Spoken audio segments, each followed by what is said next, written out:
Good morning friends, welcome to the prelims booster session. आज का पहला टॉपिक है डिसइन्वेस्टमेंट। इकोनॉमी के लिए टॉपिक इंपॉर्टेंट है।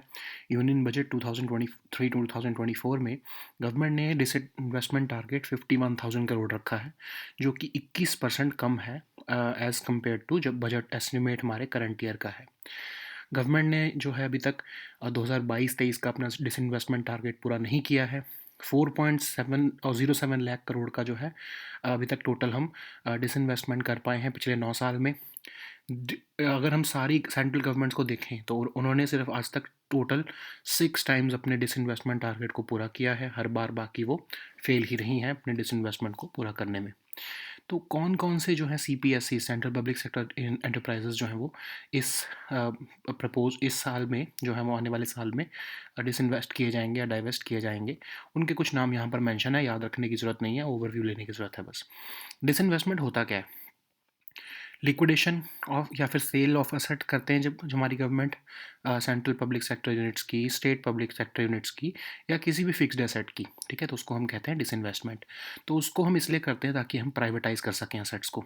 मेजर ऑब्जेक्टिव्स ये होते हैं कि हम अपना फिजिकल बर्डन ख़त्म करना चाहते हैं, मनी रेज करना चाहते हैं, अपने फिजिकल डेफिसिट को फाइनेंस करना चाहते हैं, प्राइवेट ओनरशिप लेके आना चाहते हैं और कॉम्पिटिशन लेके आना चाहते हैं मार्केट में।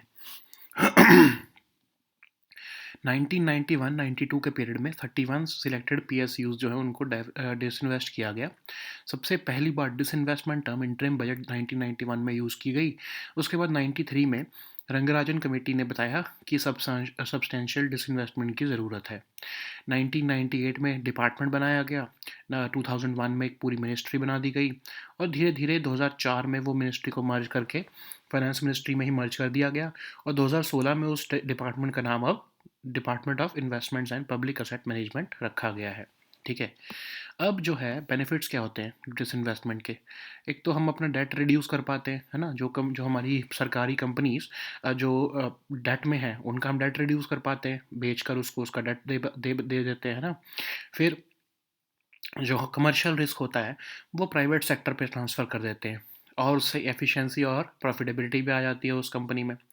और हम अपने जो रिसोर्सेज जो हैं, जो हमें हाई प्रायोरिटी सोशल सेक्टर पर लगाने चाहिए, ना कि इन कंपनीज़ को रिवाइव करने में, हम वहाँ पर लगा पाते हैं। अब डिसइन्वेस्टमेंट का क्रिटिसिज्म भी है। तो ये कहा जाता है कि कुछ तो प्रॉफिट मेकिंग भी है ना, तो वो तो डिविडेंड पे करते हैं गवर्नमेंट को, तो उनको डिसइन्वेस्टमेंट नहीं करना चाहिए। ऑफ कोर्स गवर्नमेंट करती भी नहीं है। प्राइवेट मोनोपोली क्रिएट कर देती है डिसइन्वेस्टमेंट। जैसे आपने देखा होगा कि जब BSNL को जो है डिसइन्वेस्ट किया गया तो टाटा को दिया गया, IPCL जो है वो आपके रिलायंस को दिया गया। तो धीरे धीरे इनकी अपनी ही फील्ड में इनकी मोनोपोली हो गई, मतलब पब्लिक मोनोपोली जो है वो छूटकर प्राइवेट मोनोपोली हो गई। अब जो स्ट्रेटेजिक और नॉन स्ट्रेटेजिक सेक्टर्स में जो डिसइन्वेस्टमेंट की जाती है उसकी क्लासिफिकेशन भी गवर्नमेंट ने सही तरीके से नहीं की हुई है। बाकी कुछ लोग तो ये भी कहते हैं कि ये मॉडल ही फॉल्टी है। मतलब एक तरह से आप अपने घर का सामान बेचकर अपने घर के खर्चे चला रहे हो, अपने जो है डेट को जो है पूरा कर रहे हो। डिसइन्वेस्टमेंट का तो ये मतलब हुआ। ठीक है, नेक्स्ट हम टॉपिक देखते हैं, अनपार्लियामेंट्री एक्सप्रेशंस। ये पॉलिटी के लिए टॉपिक इंपॉर्टेंट है। तो कांग्रेस लीडर राहुल गांधी जो है उनकी कुछ स्पीच के पोर्शंस को एक्सपंज कर दिया गया है। एक्सपंज मतलब निकाल दिया गया है। आपको पता है कि 105 जो है हमारा आर्टिकल कॉन्स्टिट्यूशन में, वो कहता है कि मेंबर ऑफ पार्लियामेंट जो है उनको कोई भी कोर्ट में प्रोसीडिंग्स नहीं हो सकती जो उन्होंने शब्द पार्लियामेंट या पार्लियामेंट्री कमेटी में बोले हैं। लेकिन ये इसका मतलब ये नहीं है ना कि वो कुछ भी बोल सकते हैं, उनको एब्सोल्यूट फ्रीडम तो नहीं है। इसलिए उनको डिसिप्लिन डिसिप्लिन के कंटेक्स्ट में उनके ऊपर कुछ रिस्ट्रिक्शंस लगाई जाती हैं। वही रिस्ट्रिक्शन जो है वो ये रूल्स है। रूल 380 और रूल 381 कहता है कि अगर उन्होंने कुछ ऐसा बोल दिया है जो कि कल्चर्ड नहीं है, जो हमारे मोस्ट ऑफ द कल्चर्स में एक्सेप्टेबल नहीं है, तो उसको जो है वो जो है स्पीकर, प्रिजाइडिंग ऑफिसर जो है वो रिमूव करवा सकते हैं। तो बहुत सारे ऐसे वर्ड्स हैं जो अनपार्लियामेंट्री जो है वो मेंशन किए गए हैं प्रिजाइडिंग ऑफिसर्स ने। टाइम टू टाइम ये वर्ड्स जो हैं वो पार्लियामेंट के रिकॉर्ड में डाले जाते हैं और बहुत ही ऑफेंसिव वर्ड्स या फिर कोई रूड वर्ड्स जो होते हैं उनको जो है हम पार्लियामेंट जो हम इस लिस्ट में डाल देते हैं। ठीक है, तो अब जो ये है कौन डिसाइड करता है कि ये एक्सपंज किया जाएगा या नहीं किया जाएगा? Of course presiding officer. जो भी एक्सपंज पोर्शन होता है फिर वो पार्लियामेंट के रिकॉर्ड में नहीं रहता है। ठीक है, नेक्स्ट हम टॉपिक देखते हैं, vulnerability of Delhi to earthquakes. तो ये टॉपिक आपके डिज़ास्टर मैनेजमेंट के लिए इम्पॉर्टेंट है। एक आप चीज़ याद रखिएगा कि जो हम डिज़ास्टर मैनेजमेंट के टॉपिक्स होते हैं उसको सिक्योरिटी के ही हम टॉपिक्स में जो है वो मर्ज कर देते हैं, ठीक है। तो आप जो वीकली कंपाइलेशंस देखते हो तो उसमें आपको अगर सेपरेटली डिज़ास्टर मैनेजमेंट नहीं दिखता है तो वो हमने जो है सिक्योरिटी के ही कंटेक्स्ट में डाला होता है, ठीक है। सो एनीवेज अब हम देखते हैं कि जो टर्की का अर्थक्वेक आया है उससे हमें अपने दिल्ली जो है जैसे रीजन्स में भी वल्नरेबिलिटी जो है मैपिंग करना ज़रूरी है, क्योंकि ये भी जो है वल्नरेबल एरिया है, यहाँ पर भी अर्थक्वेक कभी आ सकता है, क्योंकि इंडियन टेक्टोनिक प्लेट जो है वो यूरेशियन प्लेट से जो है कोलाइड हो रही है, और हमारे पास हम तो प्लेट बाउंड्री भी शेयर करते हैं हिमालयाज़ के साथ, ठीक है। तो दिल्ली क्या जो है वल्नरेबल है? हमने इंडिया में 4 सिस्मिक जोन्स जो है वो क्लासीफाई किए हैं। जोन 5 जो है वो सबसे ज़्यादा सिस्मिकली एक्टिव जोन है, और जोन 2 जो है वो सबसे ही जो है लीस्ट एक्टिव जोन है, ठीक है। सबसे लीस्ट एक्टिव जोन है। जो दिल्ली है वो सिस्मिक जोन 4 में आता है, और जो है क्योंकि यहाँ पर गेंजेटिक प्लेन है और ये एल्यूवियम के ऊपर बना हुआ है, तो जब एल्यूवियम के ऊपर बने होता है कोई भी एरिया और वहाँ पर कोई भी एनर्जी जब पास होती है अर्थक्वेक की तो वो एम्पलीफाई हो जाती है, जैसा भुज अर्थक्वेक के टाइम पर हमको देखने को मिला था, क्योंकि वो साबरमती में बेसिन के जो है ऊपर लोकेटेड है, ठीक है। अब गवर्नमेंट ने अभी तक क्या स्टेप्स लिए हैं? यूनिफाइड बिल्डिंग बाय लॉज बनाए हैं दिल्ली में बीआईएस स्टैंडर्ड्स के बेसिस पर। जो है नेशनल सेंटर फॉर सिस्मोलॉजी ने सिस्मिक माइक्रो जोनेशन भी की है दिल्ली की। एनडीएमए का कहना है कि हम नेशनल मिटिगेशन प्रोग्राम भी लेकर आ रहे हैं अर्थक्वेक्स के लिए, वो बस आने वाला है। फिर seismic vulnerability assessment of building types भी की जा रही है, जो कि आईआईटी बॉम्बे कर रहा है। फिर एनडीएमए ने ही building material technology promotion council जो है वो के साथ एक प्रोजेक्ट जो है शुरू किया है, ताकि अर्थक्वेक हैज़ार्ड मैप्स जो है वो कंट्री में बनाए जा सकें, ठीक है। अब जो है national earthquake risk mitigation project जो प्रिपरेटरी फेज में चल रहा है जो है आपके एनडीएमए द्वारा, ये है क्या? ये सेंट्रली स्पॉन्सर्ड प्लान स्कीम है, जो कि 2 साल के अंदर बनाई जाने वाली थी इनिशियली, बट अभी तक कंप्लीट नहीं हुई है, और एनडीएमए इसको इम्प्लीमेंट कर रहा है। सिस्मिक जोन्स 4 और 5 जो है उस एरियाज़ में इसको प्लान को इम्प्लीमेंट किया जाएगा, और पब्लिक अवेयरनेस सेंसिटाइजेशन करना, इंस्टीट्यूशनल स्ट्रेंथनिंग करना, कैपेसिटी बिल्डिंग बढ़ाना, ये सब इसके मेजर कॉम्पिटेंट्स होने वाले हैं। अब क्या और करने की ज़रूरत है? एक तो लोगों को एजुकेट करो, हेरिटेज स्ट्रक्चर जो हैं वो पुराने स्ट्रक्चर जो हैं उनको रेट्रोफिट करना ज़रूरी है। 2002 के जो बीआईएस स्टैंडर्ड्स हैं अर्थक्वेक रेजिस्टेंट डिज़ाइन के, उसको ठीक से फॉलो करना ज़रूरी है। नेक्स्ट हम टॉपिक देखते हैं स्काई यूटीएम। तो ये आपके जो है साइंस एंड टेक के लिए इंपॉर्टेंट है। तो union minister for road transport जो है उन्होंने अनवेल किया है स्काई यूटीएम, मतलब अनमैन्ड ट्रैफिक मैनेजमेंट, जो कि वर्ल्ड का most cutting edge unmanned traffic management system है। तो बेसिकली आपके जो अनमैन्ड एरियल व्हीकल्स होते हैं उसका एयर ट्रैफिक कंट्रोल करने का ये सिस्टम है, और ये cloud based aerial traffic management system है, और इससे जो है situational awareness, autonomous navigation, risk assessment और ट्रैफिक मैनेजमेंट करने में हेल्प होगा। ये लगभग 255 प्लस पैरामीटर्स को एक ही टाइम पर जो है वो कंसिडर करता है, कैप्चर करता है, 3 डायमेंशनल व्यू भी देता है ड्रोन एयर स्पेस का, और लगभग 4000 फ्लाइट्स पर आवर जो है ये मैनेज कर सकता है, ठीक है। रेगुलेटरी एक्सेस भी जो है एयर ट्रैफिक कंट्रोलर्स को और अदर रेगुलेटरी बॉडीज़ को जो है ये प्रोवाइड करता है। नेक्स्ट हम टॉपिक देखते हैं विकास इंजन। ये आपके साइंस एंड टेक के लिए ही इंपॉर्टेंट है। तो इंडियन स्पेस रिसर्च ऑर्गेनाइजेशन ने सक्सेसफुली विकास इंजन को जो है टेस्ट किया है, और ये जो है आने वाले टाइम में ऑफ कोर्स आप अभी ऑलरेडी भी ये वर्क कर रहा है, बट ये आने वाले टाइम में इसको हम PSLV GSLV में जो है वो भेजने वाले हैं।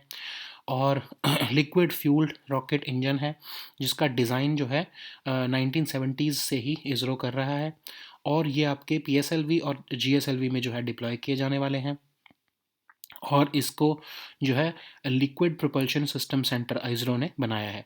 तो लिक्विड प्रोपल्शन सिस्टम सेंटर जो है वो सेंटर है डिज़ाइन, डेवलपमेंट और रियलाइजेशन करने का liquid propulsion stages of ISRO के लॉन्च व्हीकल्स, ठीक है। तो इसके 2 कैंपसेस हैं, एक तिरुवनंतपुरम में है और दूसरा कर्नाटका में है, ठीक है, बेंगलुरु में। नेक्स्ट हम टॉपिक देखते हैं क्वाओर। ये भी साइंस एंड टेक के लिए इंपॉर्टेंट है। तो एस्ट्रोनॉमर्स जो है उन्होंने रिसेंटली एक ring around Pluto size dwarf planet Quaoar जो है वो ऑब्जर्व किया है। तो क्वार है क्या? क्वार एक ड्वार्फ प्लैनेट है जो कि कुइपर बेल्ट में देखने को मिला है। 1/12 of the diameter of earth है। इसका अपना खुद का भी एक मून भी है जिसका नाम वेवॉट है, और कुइपर बेल्ट क्या है? कुइपर बेल्ट जो है, जिसको हम एजवर्थ कुइपर बेल्ट भी कहते हैं, ये एक flat ring of small icy bodies हैं जो कि कभी ना कभी सोलर सिस्टम का पार्ट होते थे, और ये अब बियॉन्ड नेपच्यून जो है लोकेटेड है। मिलियंस ऑफ आइसी ऑब्जेक्ट्स जो है वो नेपच्यून के बियॉन्ड जो है वो घूम रहे हैं। ये इसको हम कुइपर बेल्ट कहते हैं। नेक्स्ट हम टॉपिक देखते हैं QRSAM। तो ये आपके सिक्योरिटी के लिए इंपॉर्टेंट है। तो quick reaction surface to air missile जो है, जो DRDO ने बनाया है, उसको दोबारा से टेस्ट करने वाला है DRDO, बिकॉज कुछ चेंजेस सजेस्ट किए हैं आर्मी ने। तो ये short range surface to air missile system है, DRDO ने बनाया है, हाईली मोबाइल प्लेटफॉर्म के ऊपर ये काम करता है। 25 से 30 किलोमीटर की इसकी रेंज होती है, single stage solid rocket motor से प्रोपेल किया जाता है, और एक टाइम पर 6 टारगेट्स को एंगेज कर सकता है। नेक्स्ट हम टॉपिक देखते हैं हिटाइट्स। हिटाइट्स जो है ये आपके आर्ट एंड कल्चर के लिए इंपॉर्टेंट है। तो कुछ टिम्बर्स को जो है स्टडी करने के बाद कॉर्नेल यूनिवर्सिटी और साइप्रस यूनिवर्सिटी ने कहा है कि बहुत सी ड्रॉट आई होंगी, उसी की वजह से जो है ये हिटाइट एम्पायर कोलैप्स हो गया। अब ये हिटाइट्स कौन थे? हिटाइट्स एंशियंट इंडो यूरोपियन पीपल थे, जो कि एनाटोलिया, जो करंट मॉडर्न डे टर्की में जो है लोकेटेड है, वहाँ पर जो है ये सिविलाइजेशन एग्जिस्ट करती थी। इनकी अपनी हिटाइट लैंग्वेज होती थी, एग्रीकल्चर बेस्ड इकोनॉमी थी इनकी, व्हीट और बार्ले का ये जो है ये इनके मेन क्रॉप्स थी। ये आयरन एज में एग्जिस्ट करते थे और ये आयरन आर्टिफैक्ट्स बनाने में बहुत ही माहिर थे। और हिटाइट एम्पायर जो पूरा था वो एंशंट मिडल ईस्ट का जो है ग्रेट एम्पायर्स में से एक था। और इनका एक किंग होता था, और इनके ऑफिशियल्स जो है वो इंडिपेंडेंट अथॉरिटी रखते थे। जब ये एम्पायर जब ब्रॉन्ज एज आई, तो ये एम्पायर जो है वो टूटना शुरू हुआ, और छोटे छोटे न्यू हिटाइट सिटी स्टेट्स में ये डिवाइड हो गया। नेक्स्ट हम टॉपिक देखते हैं NIC-DIT। तो ये national industrial corridor development and implementation trust जो है, ये आपके गवर्नेंस के लिए इंपॉर्टेंट है। तो अभी रिसेंटली 8 प्रोजेक्ट्स जो हैं वो निकडिट के अंडर जो है सैंक्शन कर दिए गए हैं गवर्नमेंट ऑफ इंडिया द्वारा।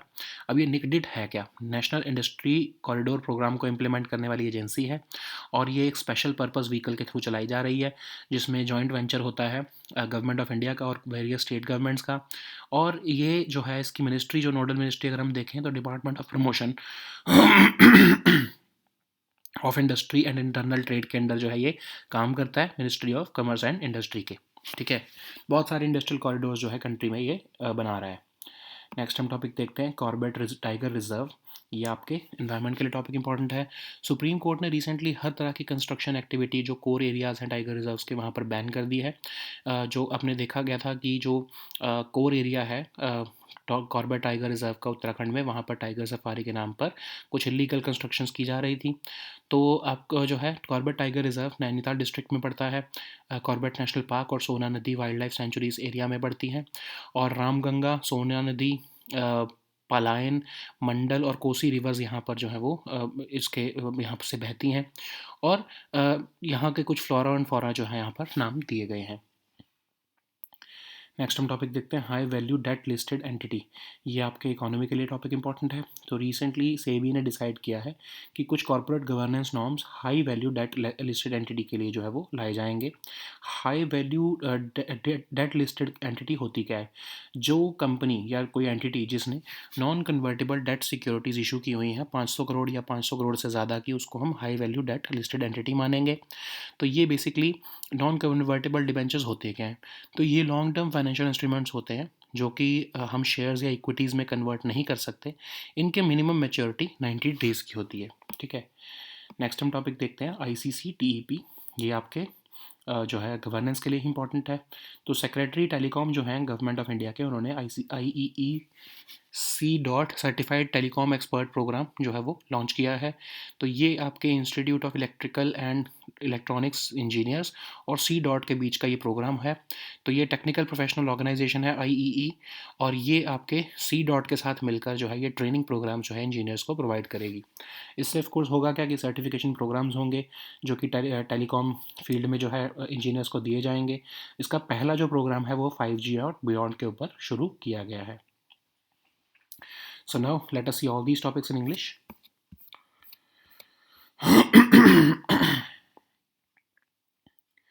So the first topic is disinvestment. This topic is important for your economy section. So in the recent year-end budget, government has set a disinvestment target of 51,000 crore, which is about 21% less than the budget estimate for the current year. So center has not been able to meet the disinvestment target for 2022 to 2023 so far, and as per the economic survey report, about 4.07 lakh crore rupees has been realized as disinvestment proceeds over the past 9 years. So different central governments have been able to successfully meet the disinvestment targets only 6 times. Rest of the times, since the last 2 decades, the governments has failed due to several reasons. Okay, so which CPSCs are likely to be divested in the current in the upcoming year? So the names have been mentioned here. So what is disinvestment? So it means sale or liquidation of assets by the government. It could be any central or state public sector enterprise projects, or even other fixed assets. So disinvestment may be done to privatize the assets. So what are the main objectives of disinvestment? So of course the aim is to reduce fiscal burden on the exchequer, to raise money to finance the fiscal deficit, encourage private ownership and competition in the market. So uh, how did this disinvestment uh, emerge in India? So it started in 1991-92 period, when 31 selected PSUs were disinvested for 3,038 crore rupees. So the term disinvestment was used for the first time in interim budget 1991. Later, Rangarajan Committee in 1993 also emphasized the need for substantial disinvestment, and a separate department of disinvestment was created in 1999, which became a full ministry in 2001. So department of currently, when this department in 2004 rather, this department was merged in the finance ministry, and it was now the it is called the Department of Investments and Public Asset Management, that is DPAM, since 2016. So what are the benefits of disinvestment? Of course, you get to reduce your debt. It brings efficiency and increases the profitability of that particular CPSC or state public sector unit. Resources that the government is deploying in uh, managing these public sector enterprises can be redeployed in other high priority social sector areas. But why it is criticized? So sometimes the critics say that profit making PSUs pay dividend to the government at regular interval. But of course the government is not a fool. Government would not be disinvesting these profit making PSUs. So disinvestments create private sector monopolies instead of the public ones. So the government has made a vague classification of strategic and non-strategic sectors. Also, certain analysts say that this entire model of disinvestment is faulty, because basically you are selling your assets to meet your daily needs. So the next topic is unparliamentary expressions. This topic is important for your polity section. So portions of speech of Congress leader Rahul Gandhi have been expunged on the orders of speaker. So what is this issue? So you know that under Article 105 of the Constitution, every parliament member has the freedom to speak in parliament, and no court proceedings can be initiated by against that member for anything said in the parliament or in any parliamentary committee. But it does not mean that you enjoy absolute freedom of speech in the parliament. So there are certain rules which have to be followed. Rule 318 and Rule 381 of the Rules of Procedure of Conduct and Conduct of Business means that your speech must be subject to discipline. If you violate that, then of course the speech would be expunged or removed.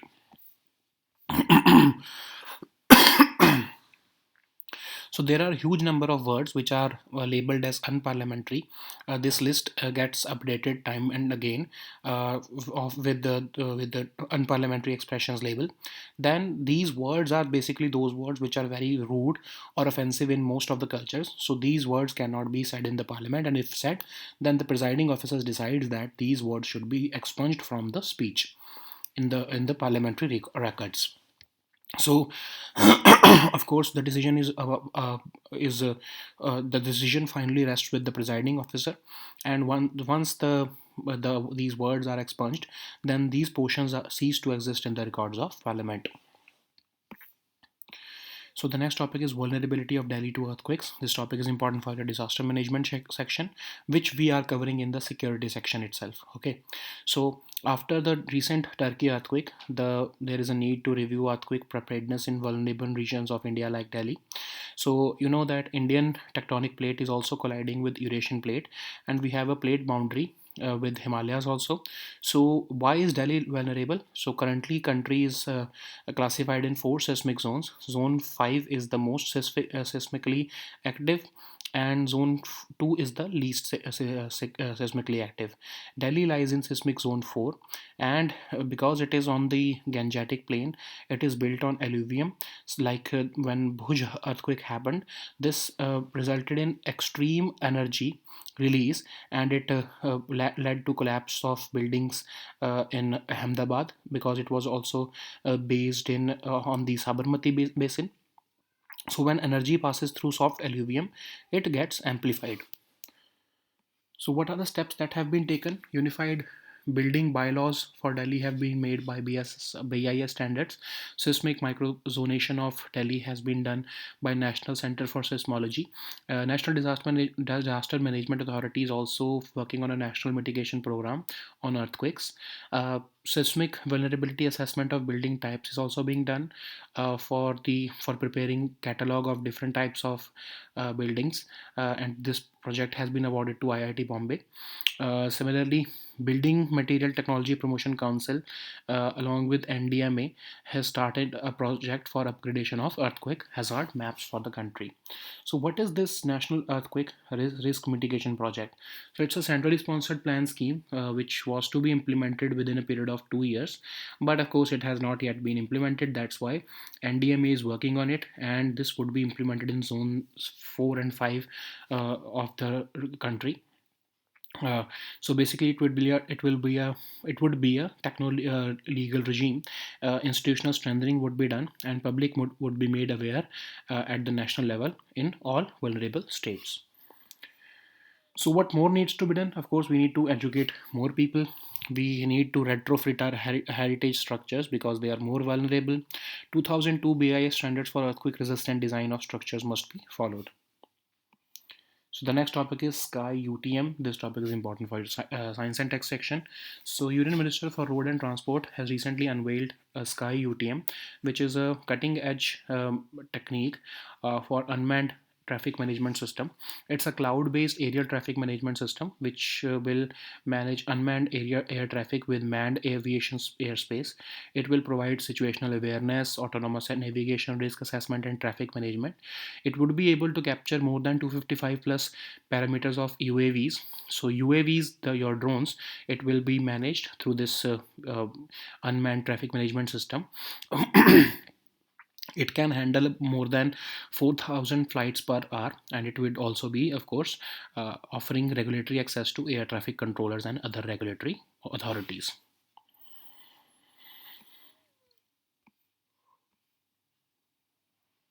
So the next topic is Vikas engine. This topic is important for your science and tech section. So ISRO has recently successfully tested the Vikas engine. Vikas is basically a Vikram Ambalal Sarabhai engine, and it's a family of liquid rocket fuel engines which was conceptualized and designed by Liquid Propulsion System Center of ISRO in 1970s. These engines are deployed for ISRO's PSLV and GSLV missions. Liquid Propulsion System Center, if we look at that, then it is a part of ISRO, and it has two campuses, one based in Thiruvananthapuram and the other one is in Bengaluru. So the next topic is Quaoar. This topic is again important for your science and tech section. So astronomers have recently spotted a ring around a Pluto-sized dwarf planet called Quaoar.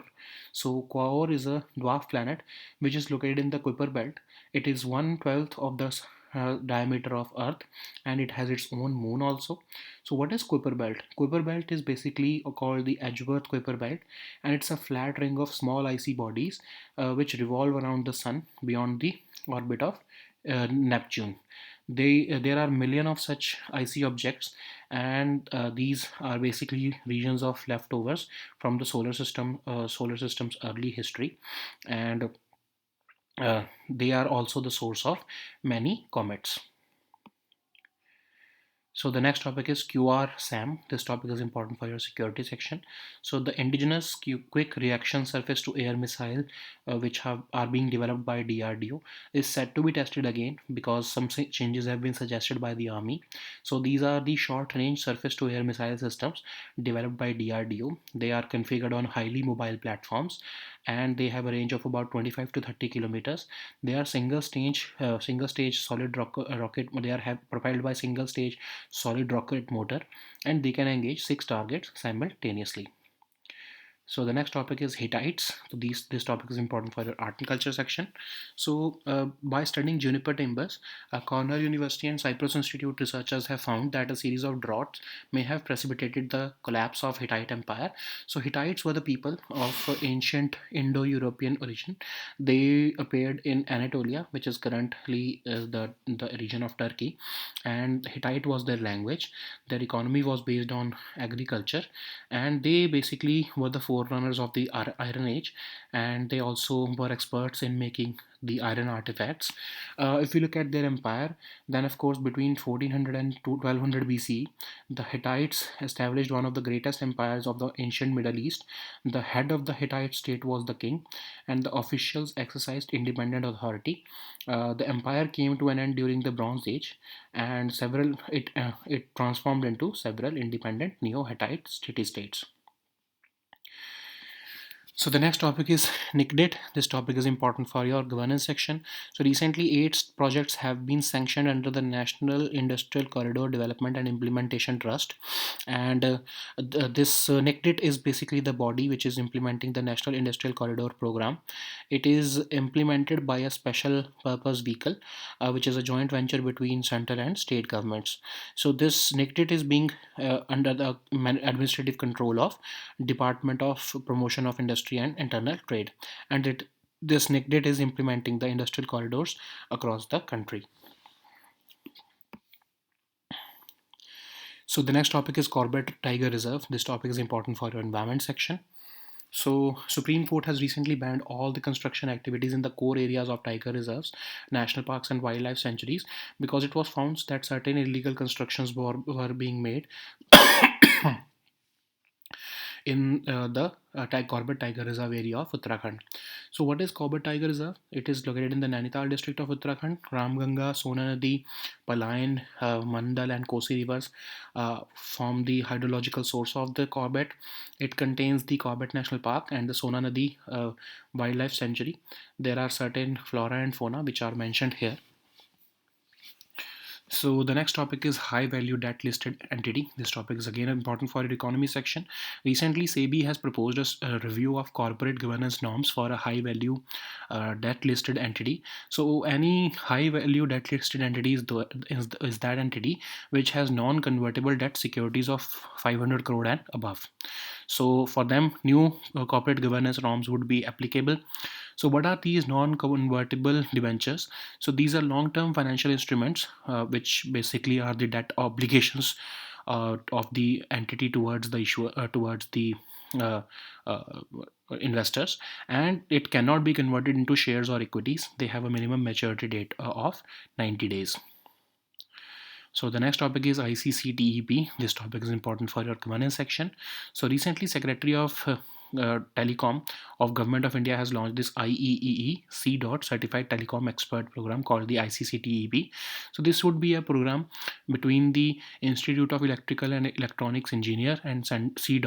So IEEE is the technical professional organization, which is the world's largest technical professional organization, which is aimed to advance technology for the benefit of humanity.